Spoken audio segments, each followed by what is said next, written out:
Today, I am going to tell you a heartwarming story of a little boy who is suffering from cancer. Let's get started.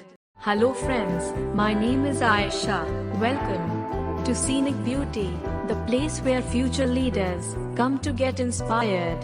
If you are not subscribed yet, you are missing out.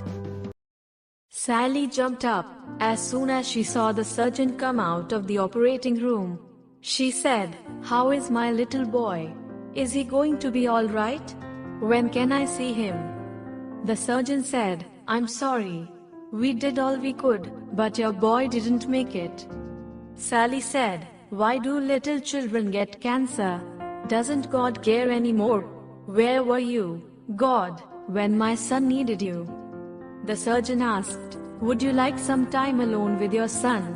One of the nurses will be out in a few minutes, before he is transported to the university." Sally asked the nurse to stay with her while she said goodbye to son.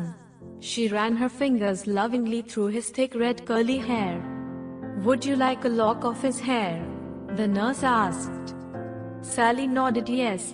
The nurse cut a lock of the boy's hair, put it in a plastic bag and handed it to Sally. The mother said it was Jimmy's idea to donate his body to the university for study. He said it might help somebody else.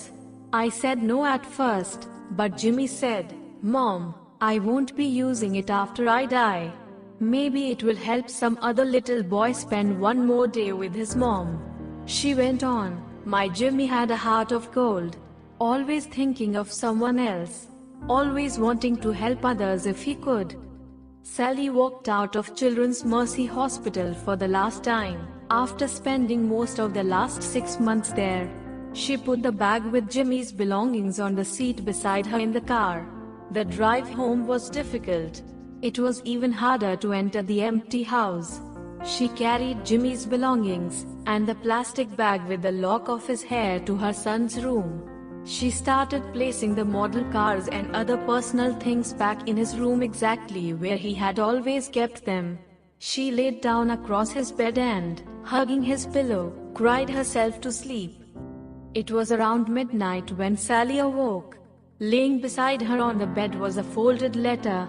The letter said, "Dear Mom, I know you're going to miss me, but don't think that I will ever forget you, or stop loving you, just 'cause I'm not around to say I love you. I will always love you, Mom, even more with each day. Someday we will see each other again. Until then, if you want to adopt a little boy so you won't be so lonely, that's okay with me. He can have my room and old stuff to play with. But if you decide to get a girl instead, she probably wouldn't like the same things us boys do. You'll have to buy her dolls and stuff girls like, you know. Don't be sad thinking about me. This really is a neat place. Grandma and Grandpa met me as soon as I got here and showed me around some, but it will take a long time to see everything. The angels are so cool. I love to watch them fly. And, you know what? Jesus doesn't look like any of his pictures. Yet, when I saw him, I knew it was him. Jesus himself took me to see God. And guess what, Mom? I got to sit on God's knee and talk to him, like I was somebody important. That's when I told him that I wanted to write you a letter, to tell you goodbye and everything. But I already knew that wasn't allowed. Well, you know what, Mom? God handed me some paper and his own personal pen to write you this letter. I think Gabriel is the name of the angel who is going to drop this letter off to you. God said for me to give you the answer to one of the questions you asked him, where was he when I needed him. God said he was in the same place with me, as when his son Jesus was on the cross. He was right there, as he always is with all his children.